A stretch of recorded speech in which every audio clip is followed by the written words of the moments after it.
A recent award ceremony for people who were involved in e-governance was really most impressive. These were people who had developed computer systems to improve government operations at the national, regional, and local level. After the ceremony, I spent some time with 3 young men who eagerly described what they had been working on and what they had accomplished. They had developed a system that tracked and monitored government contracts, and were very pleased to say that the deployment of the system had substantially changed the way the government had worked. They claimed that the number of contractors claiming full payment for their work had dropped substantially, presumably because the contractors could not prove that they had done the work. They also reported that many contractors had simply vanished from the system because they couldn't prove that they had done any work at all. They were all quite happy to be there, pleased to be part of the ceremony, grateful for the reward, and, of course, so glad to meet other people involved with e-governance, especially people their own age.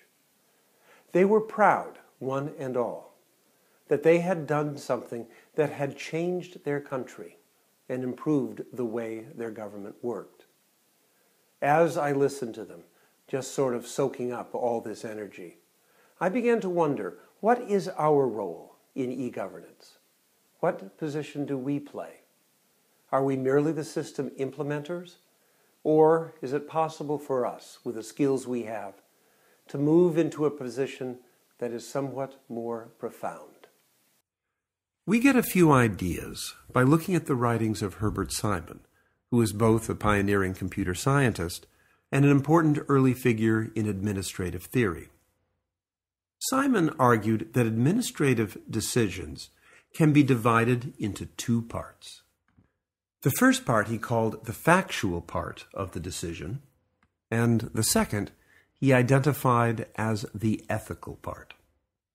Now, in fact, the division between the 2 parts is not perfect, but somewhat fuzzy in its nature. The factual part of the decision is the part that involves data and logic and can end up with ideas that are provably true or demonstrably false. The ethical side of the decision really involves aspirations. It involves the way things ought to be, or the way people believe things should be. And when you combine these 2 pieces, you get a full administrative decision. Now, if we look at other professionals who are involved in administrative work and who straddle both sides of the administrative decision process, we discover that architects are the group perhaps most easily able to move from factual to ethical and then back again. In their training, they receive a substantial education in how to listen to the different competing groups, how to understand the different competing visions of those groups, and how to translate those ideas into a final unified structure which has an operation that can be proven true and also captures the vision, the ethical side, the ideas of the way things ought to be. If you watch a good architect listening to stakeholders, you can see a master, someone who's good at calming emotions, anxieties, the fears for what might happen that the individuals won't like, and extract from them their real values for the future. I don't think we get the same kind of education, though we get something similar when we learn about requirements specification and learn how to solicit requirements from our clients.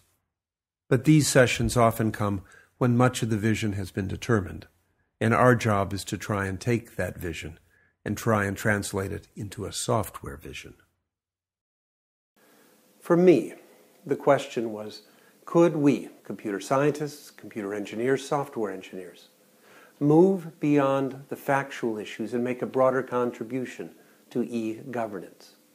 Certainly, Herb Simon wasn't constrained to just factual questions. He made contributions to both factual and ethical issues. He certainly saw some sense of the future. Well, we have a training that should give us some special insight. We, as much as any group, understand the ideas, the structures, the algorithms, the concepts that shape the industrial age. And we should be able to use them to help everyone, including all stakeholders, better understand what the future holds and how we want to live it. Perhaps we might benefit from a broader training as architects do, where they are given ideas and classes and techniques that help them deal with contentious people, people who have difficulty communicating, and organizations that aren't sure entirely of what they want. And in working with these, to bring out a clearer sense of the future.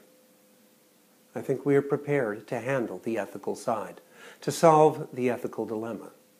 But we may have to be prepared to move in ways that we had not anticipated and to position ourselves in ways that we hadn't foreseen. This is David Alan Grier for the Errant hashtag.